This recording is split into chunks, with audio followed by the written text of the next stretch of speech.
अभय Dubey ji all India Congress committee से as a spokes person आज इस प्रेस वार्ता को संबोधित करेंगे। मैं दुबे साहब का शिमला में स्वागत करता हूं प्रदेश कांग्रेस कमेटी की तरफ से।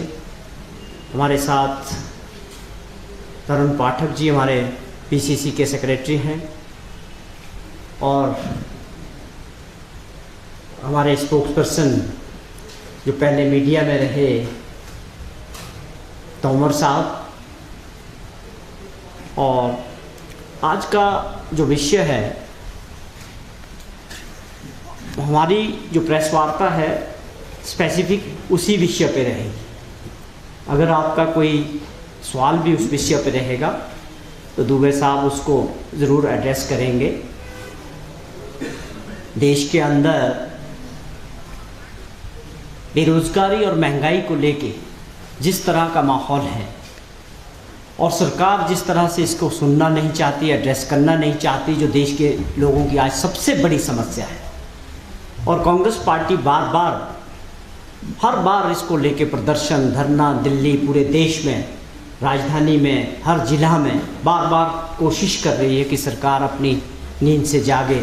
और इसको लेके आज एक महत्वपूर्ण प्रेस वार्ता कि किस प्रकार कांग्रेस पार्टी ने एक पूरा कार्यक्रम बनाया है देश के अंदर सरकार को जगाने का, और लोगों की देश के अंदर जो समस्या है बेरोजगारी और महंगाई की और दूसरी समस्या को लेके कांग्रेस पार्टी आने वाले समय में एक बहुत बड़ा रोड मैप प्रदर्शन के ज़रिए लोगों को जागृत करने का जो बनाया, उसके बारे में मैं रिक्वेस्ट करूंगा दुबे साहब से कि आपको इस प्रेस वार्ता को शुरू करें। सर। नमस्कार पत्रकार साथियों, अखिल भारतीय कांग्रेस कमेटी की ओर से मैं आप सभी यहाँ शिमला में आए पत्रकार साथियों का स्वागत करता हूँ। मैं अभिभूत हूँ कि मेरा सौभाग्य है कि मैं उस देवभूमि में आकर आपको उन विषयों पर हिंदुस्तान के नागरिकों का दर्द रेखांकित कर रहा हूँ, उनकी पीड़ा व्यक्त कर रहा हूँ जो अब असहनीय हो चुकी है। और आपके माध्यम से समूचे हिमाचल प्रदेश के नागरिकों से आज मैं आग्रह करने आया हूँ।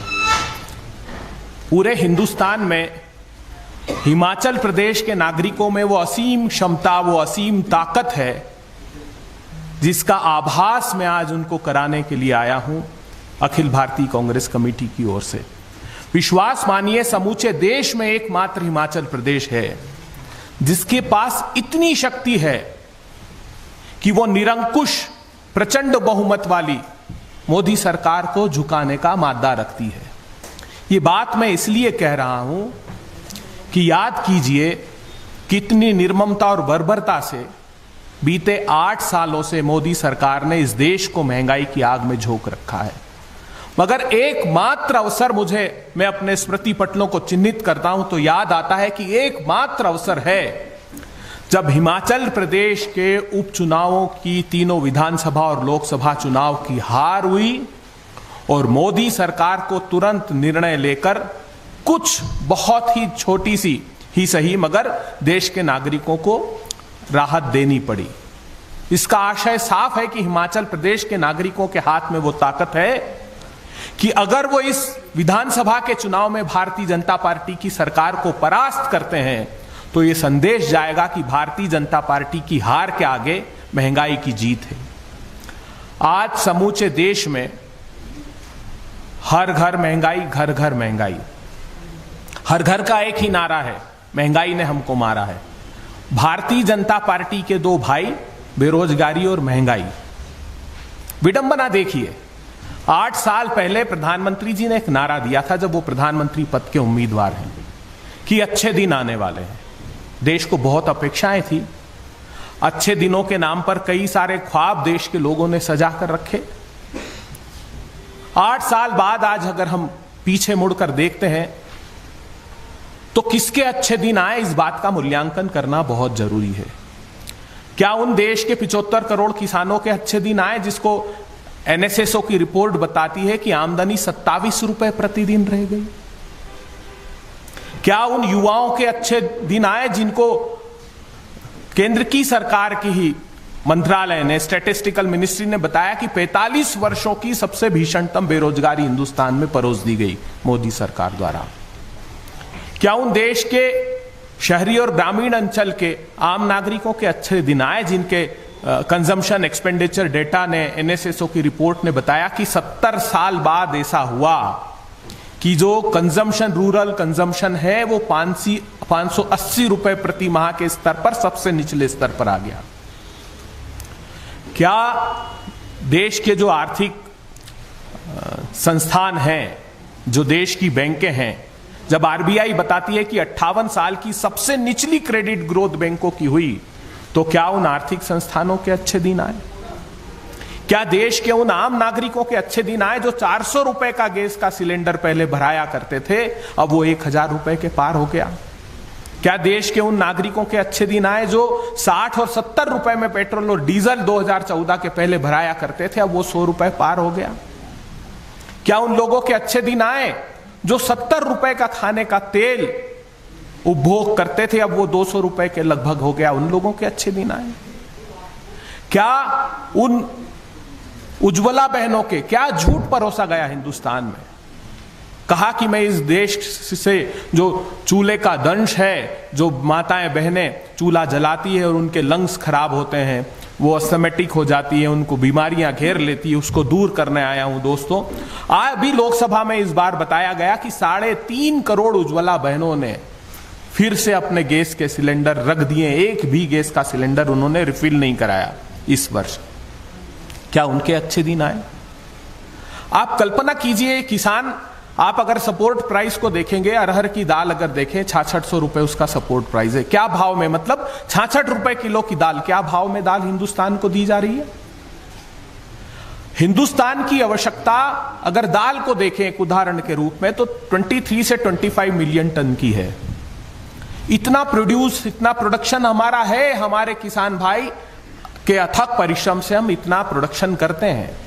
फिर क्या कारण है कि दाल के इंपोर्ट को खुली छूट मोदी सरकार ने बार बार दी? और ये मैं नहीं कह रहा हूं, ये आरोप खुद उनके सीएसीपी ने, लागत और मूल्य आयोग ने लगाया कि मोदी सरकार ऐसे समय दाल के इंपोर्ट को प्रमोट करती है जब किसानों की फसलें आने वाली होती है और प्राइसेस क्रैश हो जाते हैं।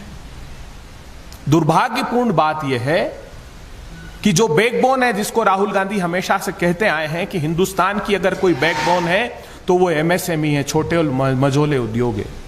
आप आरबीआई की मिंट स्ट्रीट मेमो की रिपोर्ट पढ़िए, वो इस बात को साफ कहती है कि हिंदुस्तान में जो नोटबंदी और गलत तरीके से जीएसटी को इंप्लीमेंट किया, उससे हमारे एमएसएमई पर बहुत प्रतिकूल प्रभाव पड़ा। और चिदंबरम जी ने प्रामाणिक रूप से इस बात को देश के सामने रखा कि 60 लाख एमएसएमई स्थायी रूप से बंद हो गए। हमको देश को बताया गया कि हमने चाइना के 2 ऐप बंद कर दिए। चाइना को करारा जवाब, सारे मीडिया हाउसेस ने इस बात को भी पब्लिश किया। लेकिन आप जानते हैं, आजाद भारत के इतिहास में पहली बार हुआ कि $100 बिलियन का इंपोर्ट चाइना से कर दिया। और parliamentary standing committee on commerce की रिपोर्ट पढ़िए, वो कहती है कि ऐसे गैर जरूरी सामान भी हिंदुस्तान में डंप कर दिए चाइना से मंगाकर कि हमारे एमएसएमई को उससे बहुत प्रतिकूल प्रभाव पड़ा। हमें दुख हुआ, निर्मला सीतारमण जी ने, जब हमने मुखरता से इस बात को उठाया, जब फिटमेंट कमेटी की रिपोर्ट जीएसटी काउंसिल के पहले आई, जिसमें इस बात की सिफारिश की गई थी कि दाल, दही पर, दूध पर, श्रावण के मास में भगवान को हम जब अगर दूध और दही अर्पित करते हैं, उस पर भी जीएसटी आपने 5% लगा दिया। अगर कोई मध्य प्रदेश से हिमाचल प्रदेश कोई घूमने के लिए इस प्रतिकूल परिस्थिति में, जब उसके पास रोजगार नहीं है, महंगाई की विभीषिका से जूझ रहा है, तब भी अगर साहस जुटा ले, तो आपने होटल के कमरे पर भी जीएसटी बढ़ाकर लगा दिया। जिंदा रहने के सारे संसाधन तो हैं ही हैं, मृत्यु उपरांत स्मशान घाट के निर्माण पर भी आपने जीएसटी बढ़ा दिया। तो न चैन से जीने देंगे, न चैन से मरने देगी भारतीय जनता पार्टी की सरकार का यह स्वरूप है। आखिरी बात मैं ये कहना चाहता हूं, एक स्टैगफ्लेशन होता है। निर्मला सीतारमण जी ने कहा कि कोई बेरोजगारी की स्थितियां निर्मित नहीं हुई। देखिए दोस्तों, स्टैगफ्लेशन वो सिचुएशन होती है जब महंगाई बहुत अधिक बढ़ जाती है तो बाजार में डिमांड कम हो जाती है। डिमांड कम होती तो प्रोडक्शन कंपनियां कम करती है, प्रोडक्शन कम करती है तो पुराने एम्प्लॉय को वो की छटनी करती है और नए भी भर्ती नहीं करती है। तो हम उस स्टैगफ्लेशन का शिकार भी इस महंगाई की वजह से हैं। तो एक जो बेरोजगारी है उसका मूल कारण भी ये है। तो जो अच्छे दिन आए हैं मोदी जी, भारतीय जनता पार्टी की सरकार, वो अच्छे दिन आए उनके धन्ना सेठ दोस्तों के। कल्पना तो कीजिए, एक आदमी हिंदुस्तान में 1002 करोड़ रुपए रोज कमाने लगा है। उन बैंक फ्रॉस्टर्स के आए जो 5-5.5 लाख करोड़ रुपए हिंदुस्तान का लूट कर भाग गए। उन नीरव भाई के, उन मेहुल भाई के, उस विजय माल्या के, उस संदेशरा बंधु के, उस ऋषि अग्रवाल के अच्छे दिन आए जो भारतीय जनता पार्टी की सरकार की सरपरस्ती में हिंदुस्तान के संसाधन लूट कर भाग गए। तो जो अच्छे दिन का ख्वाब दिखाया था 8 साल बाद, आज उस बात का आभास हमें होता है कि वो अच्छे दिन सिर्फ चंद धन्ना सेठों के, पूंजीपतियों के थे। आम जनता के तो बहुत बुरे दिन और बहुत बुरी परिस्थिति में आपने डाल दिया है। इन सभी विषयों को लेकर हम मुखरता से, हम लंबे समय से सड़क से सदन तक आंदोलन करते रहे। आपने देखा राजस्थान में हमने महंगाई को लेकर एक महारैली की थी। उसके पहले जुलाई में हमने सदन में इस बात को रेखांकित किया था। फिर 5 अगस्त को सभी सांसद और कांग्रेस पार्टी के कार्यकर्ता प्रधानमंत्री जी के घर जाना चाहते थे, आग्रह करने, राष्ट्रपति से मिलना चाहते थे कि महंगाई से निजात दिलाइए। मगर हम सबको गिरफ्तार किया गया, जेलों में ठूस दिया गया, लेकिन मिलने नहीं दिया गया। देश के आग्रह को हम चाहते थे कि उनके सम्मुख रखें। तो इस महंगाई की सितमगर सत्ता को सबक सिखाना है।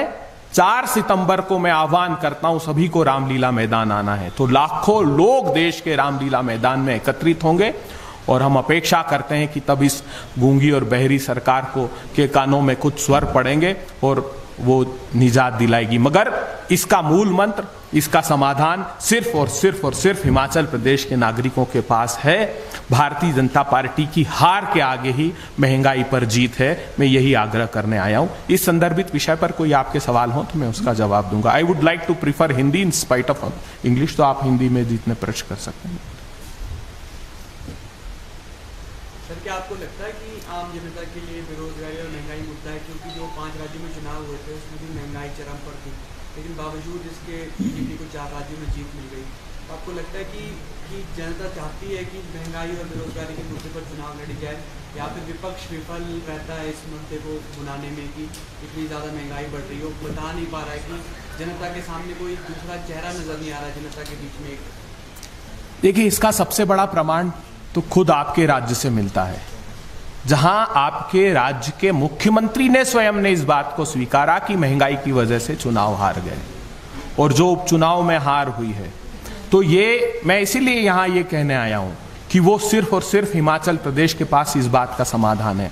विश्वास रखिए आप हिमाचल प्रदेश में भारतीय जनता पार्टी को बुरी तरह हराइए और महंगाई से निजात पाइए। समूचे देश में ये बाध्य होंगे। इनको लगता है कि इनका जो प्रचंड बहुमत है, प्रजातंत्र में जो चुनावों की जीत है, वो लूट का प्रमाण पत्र नहीं हो सकती। देश के नागरिकों को 27 लाख करोड़ रुपए पेट्रोलियम प्रोडक्ट्स पर टैक्स लगा करके इन्होंने लूटा। इन्होंने क्या कहा था? इन्होंने कहा था, आप याद रखिए 2017 में धर्मेंद्र प्रधान ने एक ट्वीट किया कि हम विश्व में पहला देश है जो डायनामिक फ्यूल प्राइसिंग पॉलिसी लेकर आ रहे हैं। एक महिला ने नीचे पूछा कि यह पॉलिसी क्या है, तो उन्होंने कहा कि हम इंटरनेशनल मार्केट में जब क्रूड ऑयल के प्राइसेस बढ़ेंगे तब हम उसका बोझ हिंदुस्तान के नागरिकों पर नहीं डालेंगे, और कम होते हैं तो वो तुरंत ट्रांसफर किया जाएगा। आप बताइए $20 पर बैरल क्या इन्होंने ट्रांसफर किया?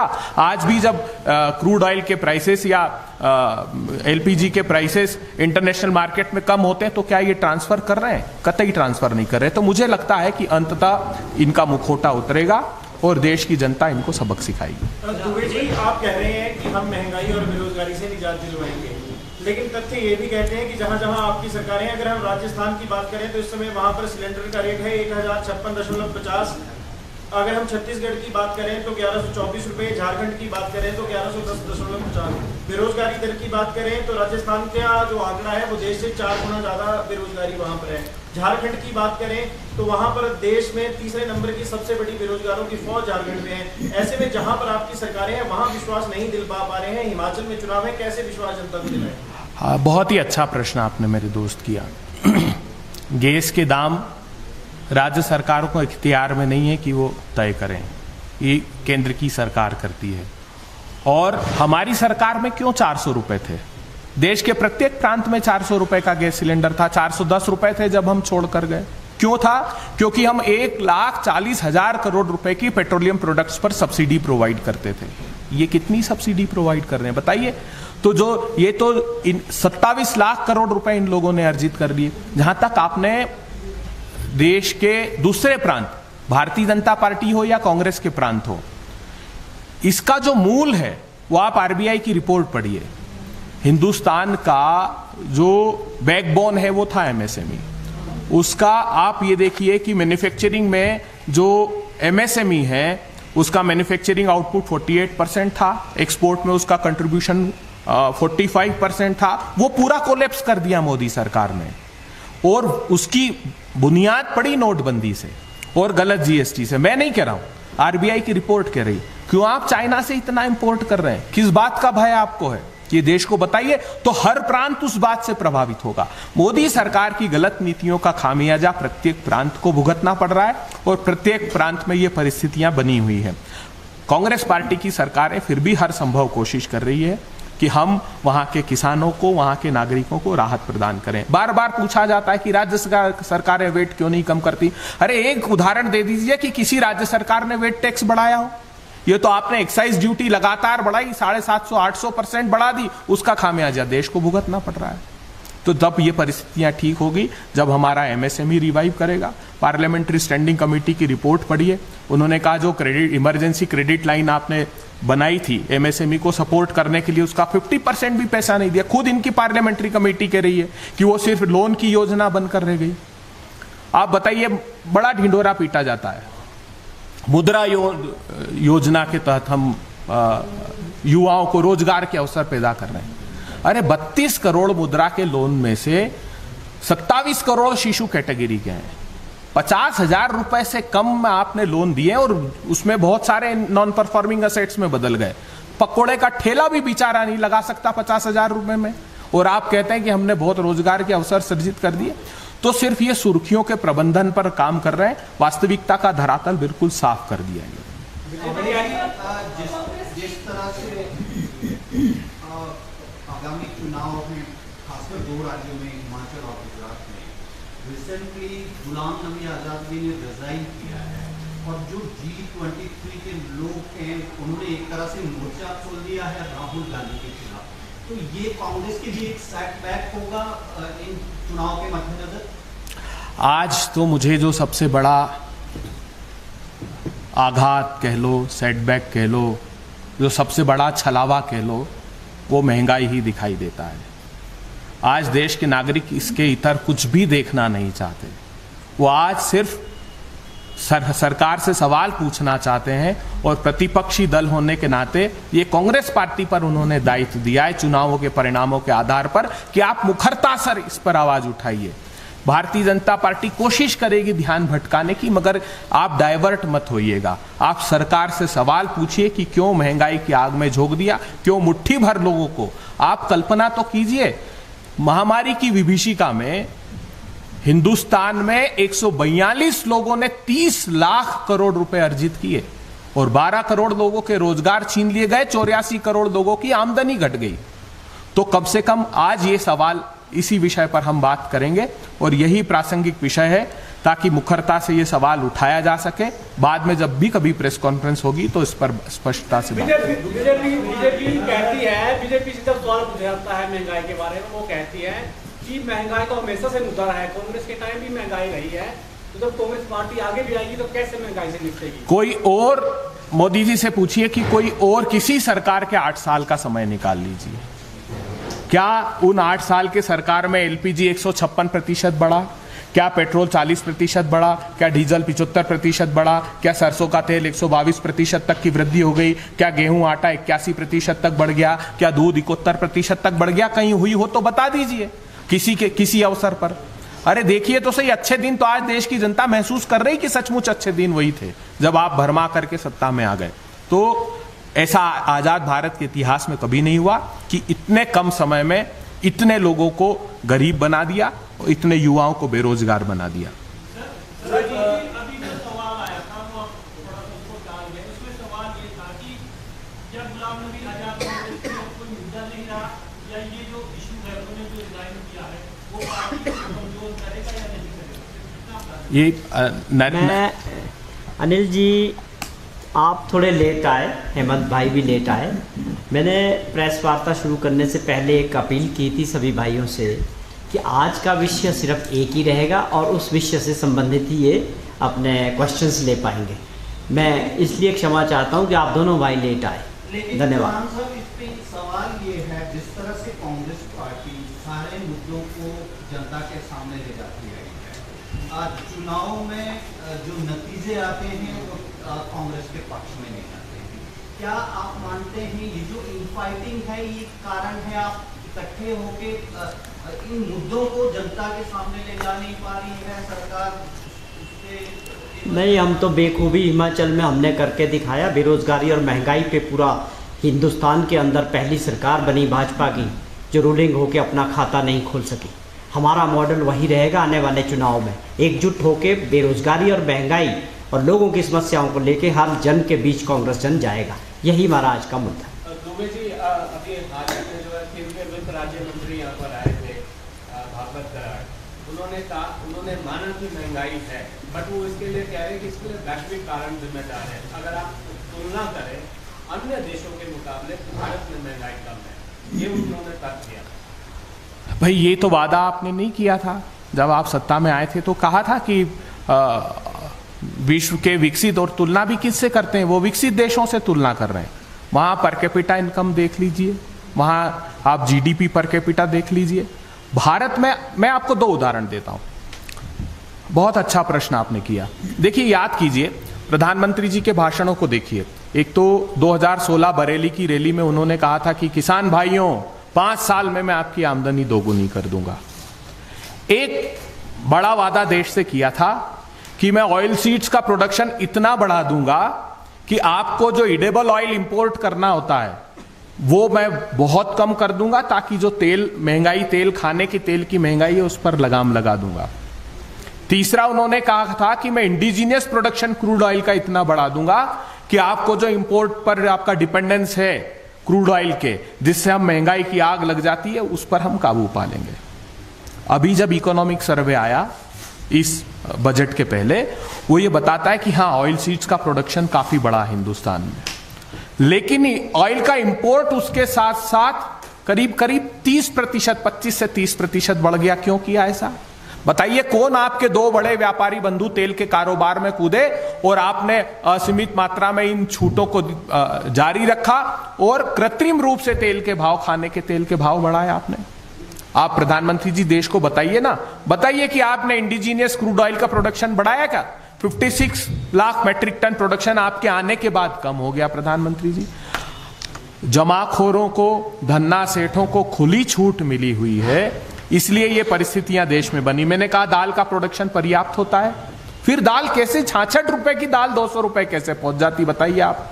किसान जब पैदा कर रहा है पर्याप्त मात्रा में, एक संगठित गिरोह बना दिया। और मैंने कहा आप उठाकर देखिएगा सीएसीपी की रबी की 2021 की रिपोर्ट अगर आप उठाकर देखेंगे तो उसमें उन्होंने खुद ने ये बात का आरोप लगाया है कि ऐसे समय इंपोर्ट की छूट दे रहे हैं जब किसान फसल बाजार में लाता है तो प्राइजेस क्रैश करा दी जाती है।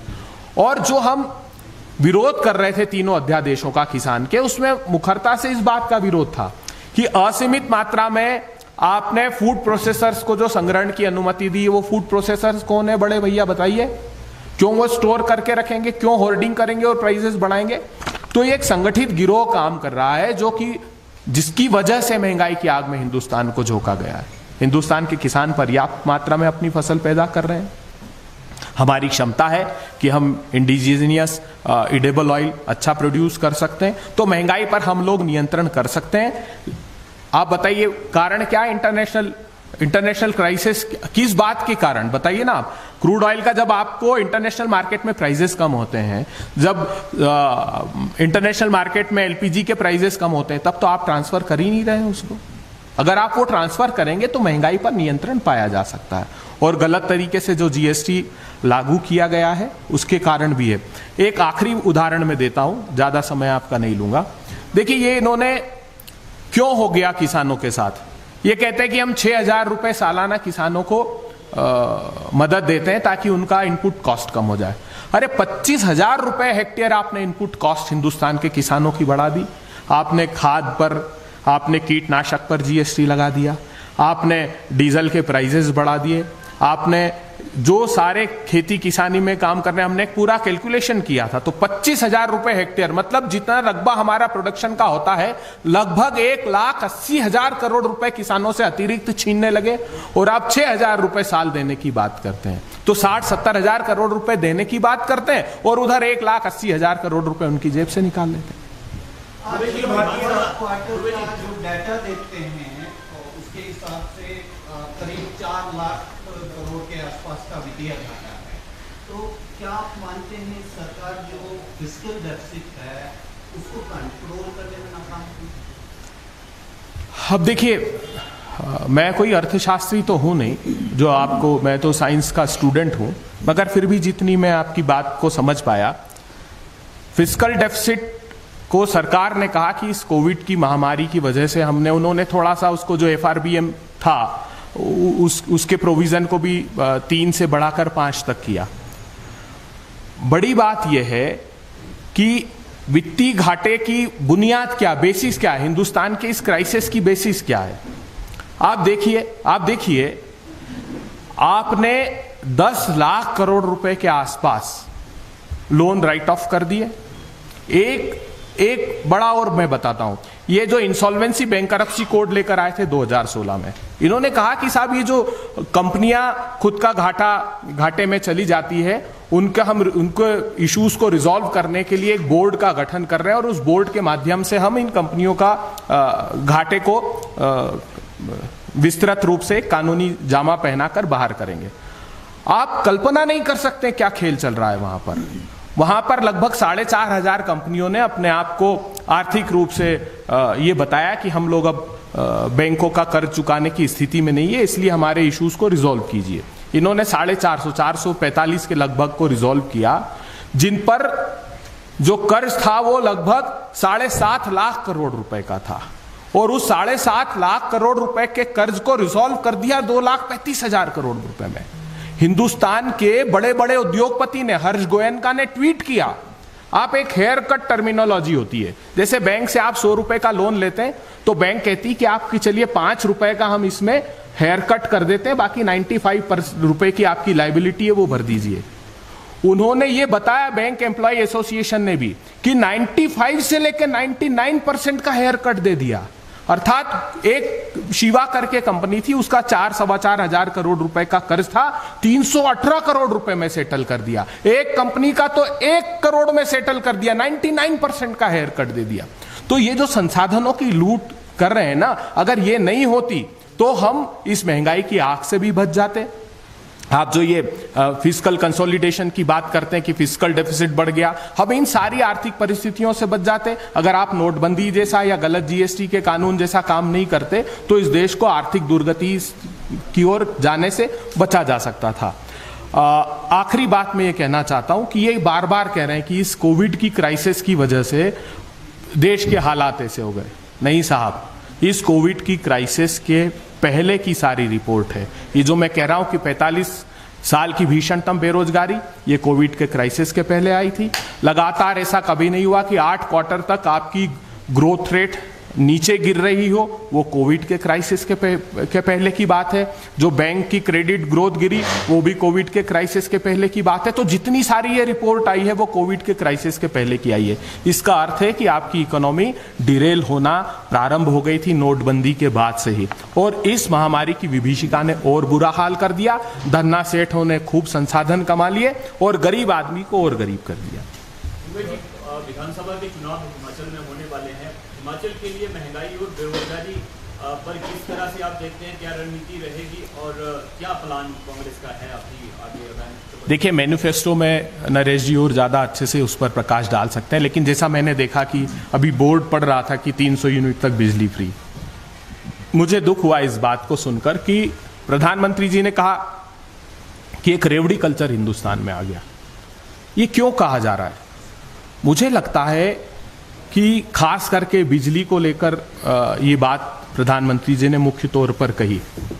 मुझे ये लगता है कि नया जो इलेक्ट्रिसिटी एक्ट आने वाला है, उसकी अगर आप प्रोविजन को पढ़ेंगे तो आप ये गंभीर बातें पाएंगे कि अब केंद्र सरकार उस कानून में ये कह रही है, जो अभी पार्लियामेंट में रखा गया है, उस स्टैंडिंग कमेटी को गया है, वो अच्छी बात है, हमारे विरोध के बाद वो हुआ। उसमें आप देखिए तो क्रॉस सब्सिडी हर स्टेट करती थी कि जो डोमेस्टिक कंज्यूमर्स हैं उनके इलेक्ट्रिसिटी के बिल कम आए, जो व्यवसायिक काम कर रहा है उनके थोड़े ज्यादा आए, कुछ किसानों को राज्य सरकार अपनी तरफ से सब्सिडाइज्ड करे और लोगों को राहत दे। तो ये कह रहे हैं कि एक नेशनल टैरिफ पॉलिसी आएगी, उसी टैरिफ पॉलिसी के आधार पर आपको काम करना पड़ेगा। जो बोर्ड, जो आपके स्टेट्यूटरी बॉडी है, जो इलेक्ट्रिसिटी रेगुलेटरी अथॉरिटी है सारे स्टेट्स की, उनके जो चेयरमैन अब तक राज्य सरकार तय करती थी, वो भी केंद्र सरकार उस कानून में अधिकार छीनने वाली। क्यों छीनने वाली है? वो इसलिए छीनने वाली है ताकि जो हम यहाँ किसानों को, लोगों को डायरेक्ट सब्सिडी देते थे, वो काम खत्म हो करके और वो अपने आधार पर इसको रेगुलेट करें। ये सब किस लिए किया जा रहा है? ये सब इसलिए किया जा रहा है कि बड़े बड़े प्राइवेट प्लेयर्स को इस खेल में कुदाने की तैयारी है, उसकी भी एक अलग से उन्होंने अथॉरिटी बनाई है। तो निजी क्षेत्र के को ये बिजली का बड़ा कारोबार सौंपने की तैयारी की वजह से ये कहा जा रहा है कि रेवड़ी कल्चर है। कांग्रेस पार्टी प्रतिबद्ध है अंतिम पंक्ति में खड़े हुए लोगों को, चाहे वो उनकी बिजली हो, चाहे उनके खाद्य पदार्थों की उनकी आपूर्ति हो, दाम कम करके देने हो, गैस सिलेंडर हो, ये सब व्यापक रूप से जब हम मैनिफेस्टो बनाएंगे तो आपको इस बात का आभास होगा। मैं जिस प्रांत से मूलतः आता हूं, जहां हम लोगों ने मैनिफेस्टो तैयार किया था, हमने, आप कल्पना करिए कि डोमेस्टिक कंज्यूमर मध्य प्रदेश में 95% डोमेस्टिक कंज्यूमर्स का बिजली का बिल 100 रुपए से नीचे आ गया था। जो 4 से 5 से 6 हजार रुपए बिल आते थे, हमने कहा था कि 100 रुपए तक, 100 यूनिट, 150 यूनिट तक जो कंज्यूम करता है उसको 1 यूनिट पर 1 ही रुपया देना होगा। तो हमने इस तरीके से रिफॉर्म्स किए और कोई एक्स्ट्रा बर्डन उसमें नहीं पड़ा। हमने क्रॉस सब्सिडाइज किया, बहुत अच्छी तरीके से उस योजना ने काम किया। तो ऐसे व्यापक रूप से जनहितैषी योजनाओं को हम लेकर आएंगे और हिमाचल प्रदेश, मुझे पूरी उम्मीद है कि हिमाचल प्रदेश के नागरिक इस बात पर गौर करेंगे कि उनके हाथ में ही मूल मंत्र है। अगर इस बार हिमाचल प्रदेश में भारतीय जनता पार्टी को हरा दिया तो भाजपा के साथ साथ आप महंगाई को भी, देश भर का नागरिक आपका ऋणी रहेगा। आप भारतीय जनता पार्टी को हराइए और महंगाई पर काबू पाइए। अब उसका व्यापक कार्यक्रम हम लोगों ने बनाया है, वो आपको पूरा लीफलेट है, वो हम शेयर कर देंगे। सर, एआईसीसी के अध्यक्ष का चयन होना है, प्रत्याशी कोई एक ही होगा या फिर अन्य लोगों से भी आवेदन मंगवाए जाएंगे और चुनाव प्रक्रिया बनाई जाएगी? हमारा तो हर घर का एक ही नारा है, महंगाई ने हमको मारा है, इससे निजात दिलाएं, उसके बाद हम सारे विषयों पर। Thank you.